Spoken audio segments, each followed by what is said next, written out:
விவரங்களோடு செய்தியாளர் அன்பரசன் இணைந்திருக்கிறார். அன்பரசன், தொடர்ச்சியா அங்க களத்திலிருந்து தகவல்களை வழங்கிட்டு இருக்கீங்க. இன்னும் சற்று நேரத்துல சீமானிடம் விசாரணை முடிவடையும் அப்படின்னு தகவல் கிடைச்சிருக்கு. அது குறித்த கூடுதலாக என்ன விவரம் நமக்கு கிடைச்சிருக்கு? தொடர்ந்து விசாரணை முடிந்த பிறகு சீமான் செய்தியாளர்களை சந்திப்பதற்கான திட்டமும் இருக்கா? நாம் தமிழர் கட்சி தலைமை ஒருங்கிணைப்பாளர் சீமானிடம் சரியாக 1 மணி நேரம் விசாரணையானது மேற்கொள்ளப்பட்டிருக்கிறது. சரியாக 10 மணி அளவில் அவர் வலசரவாக்கம் காவல் நிலையத்தில் ஆஜரானார்.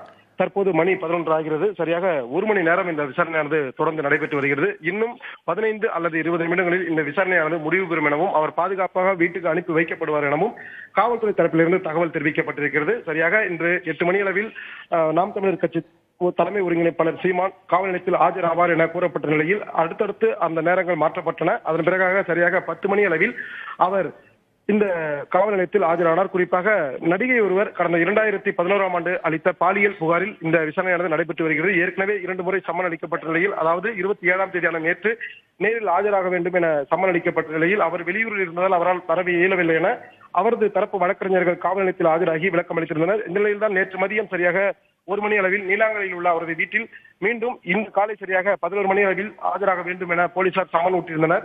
இந்த நிலையில் இன்று காலை சரியாக 11 மணி அளவில் அவரது தரப்பு வழக்கறிஞர்கள் ஆஜராகி இன்று மாலை சரியாக 6 மணி அளவில் நாம் தமிழர் கட்சியின் தலைமை ஒருங்கிணைப்பாளர் சீமான் ஆஜராவதாக தெரிவித்து கைப்பட விளக்க கடிதம் எழுதி துணை ஆணையரிடம் அளித்திருந்தனர். இந்த நிலையில்தான் இன்று மாலை சென்னை வந்த நாம் தமிழர் கட்சியின் தலைமை ஒருங்கிணைப்பாளர் சீமான் நேராக அவரது வீட்டிற்கு செல்லாமல், அதாவது நீலாங்கரையில் இருக்கக்கூடிய அவரது வீட்டிற்கு செல்லாமல் அங்கிருந்து வடபழனியில் உள்ள ஒரு தனியார் விடுதியில் அறையெடுத்து தனது கட்சி நிர்வாகிகளுடன் ஒரு ஆலோசனை கூட்டம் நடத்தி அதன் பிறகாக தற்போது வலசரவாக்கம் காவல் நிலையத்தில் ஆஜராகி இருக்கிறார். அவரிடம் சுமார் 1 மணி நேரம் விசாரணை நடைபெற்று வருகிறது. குறிப்பாக கோயம்பேடு காவல் துணை ஆணையர் அதிவீர பாண்டியன், அதே போன்று வலசரவாக்கம் துணை காவல் உதவி ஆணையர் செம்பேடு பாபு மற்றும் காவல் ஆய்வாளர் ஆகிய அதிகாரிகள் இந்த விசாரணையில் ஈடுபட்டு வருகின்றனர். சரியாக 53 கேள்விகள் தொகுக்கப்பட்டு அந்த 53 கேள்விகள் அடிப்படையில் இந்த விசாரணை நடைபெற்று வருகிறது. இன்னும் 20 நிமிடங்களில் அவர் விசாரணை முடிக்கப்பட்டு பாதுகாப்பாக வீட்டுக்கு அனுப்பி வைக்கப்படுவார் எனவும் சென்னை காவல்துறை தரப்பிலிருந்து தெரிவிக்கப்பட்டிருக்கிறது. இந்த நிலையில்தான் சரியாக 1 மணி நேரம் முடிந்திருக்கக்கூடிய நிலையில் இன்னும் ஒரு 20 நிமிடம் அல்லது 25 நிமிடங்களில் இந்த விசாரணையானது நிறைவடையும் என காவல்துறை தரப்பிலிருந்து தகவல் தெரிவிக்கப்பட்டிருக்கிறது. இருந்த போதிலுமே இந்த சாலை முழுவதுமே நாம் தமிழர் கட்சியினர் தொடர்ச்சியாக கோஷமிட்டு வருவதால் இங்கு ஒரு போலீசார் குவிக்கப்பட்டு அவர்களை கட்டுப்படுத்த பணியும் ஈடுபடுத்தப்பட்டு வருகிறது. இதனால் இங்கு பதட்டமான சூழ்நிலையே உருவாகி இருக்கிறது. அன்பரசன், இந்த வழக்கு விவகாரத்தை 12 வாரத்துல முடிக்கணும்னு நீதிமன்றம் ஏற்கனவே சொல்லி இருக்கிறாங்க. இப்ப அதற்கேற்ற வகையில இப்ப சீமான் கிட்ட விசாரணை நடந்துட்டு இருக்கு. இன்னும் 20 நிமிஷத்துல விசாரணை முடிவடைவதற்கு வாய்ப்பு இருக்குன்னு சொல்லியிருக்கீங்க. இப்ப சீமான் கிட்ட மீண்டும் மறுபடியும் அவர்கிட்ட விசாரணை செய்வதற்கான திட்டம் காவல்துறையிடம் இருக்கிறதா? இந்த செய்தியாளர் சந்திப்பு நடத்துவதற்கான வாய்ப்பு இருக்கான்னு கேட்டிருந்தேன். அது குறித்த விவரம் இருந்தாலும் சொல்லுங்க. நிச்சயமாக சீமானிடம் தற்போது 1 மணி நேரம் விசாரணை நடைபெற்று வருகிறது.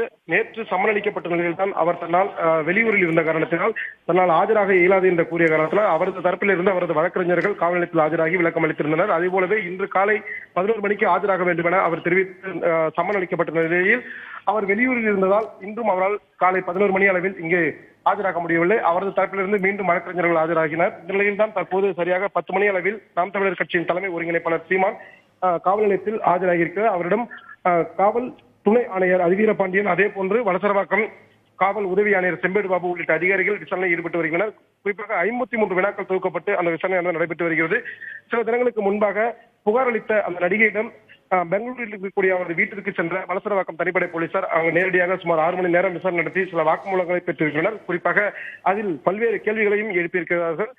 குறிப்பாக தன்னை திருமணம் செய்து கொள்வதாக கூறி மோசடி செய்து 7 முறை கருக்கலைப்பு செய்ததாக தான் அந்த நடிகை புகார் அளித்திருந்தார் கடந்த 2011ஆம் ஆண்டு. அந்த புகாரின் அடிப்படையில் தான் பாலியல் வன்கொடுமை, பெண் வன்கொடுமை தடுப்பு சட்டம் உள்ளிட்ட 5 பிரிவுகளின் கீழ் நாம் தமிழர் கட்சி தலைமை ஒருங்கிணைப்பாளர் சீமான் மீது வழக்கு பதிவு செய்யப்பட்டது. இது குறித்தும் அந்த நடிகையிடம் விசாரணையானது மேற்கொள்ளப்பட்டது. தற்போது அந்த நடிகையிடம் பெறப்பட்ட அந்த வாக்குமூலத்தின் அடிப்படையிலே இந்த 53 கேள்விகளும் தொகுக்கப்பட்டிருப்பதாகவும், அதாவது அந்த நடிகை புகார் அளித்த அந்த காலகட்டம், புகாரில் தெரிவிக்கப்பட்டுள்ள அந்த காலகட்டத்தில் நாம் தமிழர் கட்சி தலைமை ஒருங்கிணைப்பாளர் சீமான் எங்கு இருந்தார், சென்னையில் இருந்தாரா அல்லது வெளியூரில் இருந்தாரா, எப்படி நடிகையுடன் பழக்கம் ஏற்பட்டது என்பது குறித்து பல்வேறு கேள்விகள் அடங்கிய அந்த வினாக்கள் அவர் எழுத்துப்பூர்வமாக பதிலளித்து வருகிறார். இந்த நிலையில் இன்னும் சற்று நேரத்தில் இந்த விசாரணையானது முடிவடையும் என காவல்துறை தரப்பிலிருந்து தெரிவிக்கப்பட்டிருக்கிறது. அதன் பிறகு நாம் தமிழர் கட்சி தலைமை ஒருங்கிணைப்பாளர் சீமான் செய்தியாளர்களை சந்திக்கவும் திட்டமிட்டிருப்பதாக நாம் தமிழர் கட்சி நிர்வாகிகள் தகவல் தெரிவித்திருக்கிறார்கள்.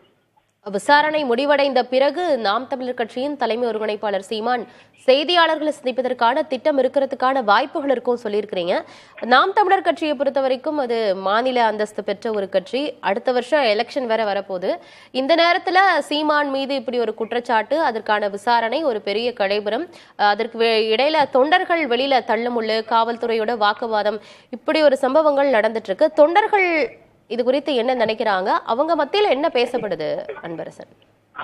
நிச்சயமாக இன்று சரியாக இரவு 8 மணி அளவில் நாம் தமிழர் கட்சி தலைமை ஒருங்கிணைப்பாளர் சீமான் வலசரவாக்கம் காவல் நிலையத்தில் ஆஜராவார், விசாரணைக்காக ஆஜராவார் என்ற தகவல் தெரிந்தவுடன் சுமார் 5க்கும் மேற்பட்ட நாம் தமிழர் கட்சி தொண்டர்கள் இங்கு தொடர்ச்சியாகவே குவிய தொடங்கினர். அவர்களை போலீசார் கட்டுப்படுத்தி இந்த காவல் நிலைய அந்த தெருக்குள் உள்ளே விடாமல் தடுத்து நிறுத்தி அவர்களை ஆற்காடு சாலையிலே தடுத்து நிறுத்தி வைத்திருக்கிறார்கள். குறிப்பாக இந்த காவல் நிலையம் அமைந்திருக்கக்கூடிய ஸ்ரீதேவி குப்பம், அதாவது வலசரவாக்கம் ஸ்ரீதேவி குப்பம் சாலையில், பிரதான சாலையில் 3 தடுப்புகள் அமைக்கப்பட்டிருக்கிறது. அதாவது ஆற்காடு சாலையிலிருந்து 3 தடுப்புகள், காவல் நிலையம் வரை இருக்கக்கூடிய 3 தடுப்புகளில் முதல் தடுப்பிலேயே அவர்கள் அனைவரும் தடுத்து நிறுத்தப்பட்டிருக்கிறார்கள். சரியாக நாம் தமிழர் கட்சி தலைமை ஒருங்கிணைப்பாளர் சீமான் உள்ளே வரும்போது அத்தனை தொண்டர்களும் கோஷம் எழுப்பினர். குறிப்பாக காவல்துறைக்கு எதிராக கோஷம் எழுப்பினர். அது மட்டுமல்லாமல் சீமான் தனது 4 வாகனங்களையும் உள்ளே அனுமதிக்குமாறு கூறியிருந்தார். ஆனால் காவல்துறை ஒரு வாகனத்தை மட்டுமே அனுமதிக்க இயலும் என கூறியதால் அங்கு சுமார் 20 நிமிடங்கள் வாக்குவாதம் ஏற்பட்டது. போலீசாருக்கும் நாம் தமிழர் கட்சி தொண்டர்களுக்கும் இடையே ஒரு கடுமையான ஒரு வாக்குவாதம் ஏற்பட்டது. இதனைத் தொடர்ந்து போலீசார் மீண்டும் பேச்சுவார்த்தையில் ஈடுபட்டனர். குறிப்பாக 4 வாகனங்களை அனுப்ப இயலாது, ஒரே ஒரு வாகனத்தை மட்டும்தான் அனுப்ப இயலும் என கூறியிருந்தனர். அதன் பேரில் கடைசியாக நாம் தமிழர் கட்சியின் தலைமை ஒருங்கிணைப்பாளர் சீமான் ஒப்புக்கொண்டு அவரது காரில் மட்டுமே உள்ளே வந்தார். வந்தபோது 3வது தடுப்பிலேயே அவரது வாகனம் தடுத்து நிறுத்தப்பட்டு அங்கிருந்து சுமார் 100 அடி தூரம் அவரை நடந்து உள்ளே அழைத்துச் சென்றனர். அவரோடு சென்ற மற்ற நிர்வாகிகளை போலீசார் உள்ளே அனுமதிக்கவில்லை. குறிப்பாக சாட்டை துரைமுருகன், அதே போன்று வீரப்பன் மகள் வித்யா ஆகியோரையும் உள்ளே அனுமதிக்காமல் வெளியே அனுப்பினர். தற்போது சீமானோடு அவரது வழக்கறிஞர்கள் பிரிவைச் சேர்ந்த 3 வழக்கறிஞர்கள் மட்டும், அதாவது நாம் தமிழர் கட்சியின் வழக்கறிஞர் பிரிவு மாநில செயலாளர் சங்கர் உள்ளிட்ட 3 வழக்கறிஞர்கள் தற்போது உள்ளே இருக்கிறார்கள். அவர்கள் இருந்தாலும் கூட அவர்கள் வரவேற்பு அறையில் தங்க வைக்கப்பட்டிருக்கிறார்கள்.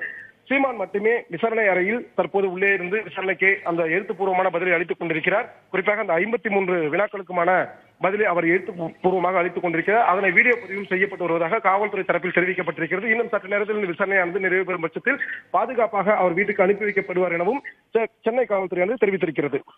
களத்திலிருந்து தகவல்களை தொடர்ச்சியா சேகரிங்க அன்பரசன். தொடர்ந்து நம்ம பேசுவோம் ஒரு சிறிய இடைவேளைக்கு பிறகு.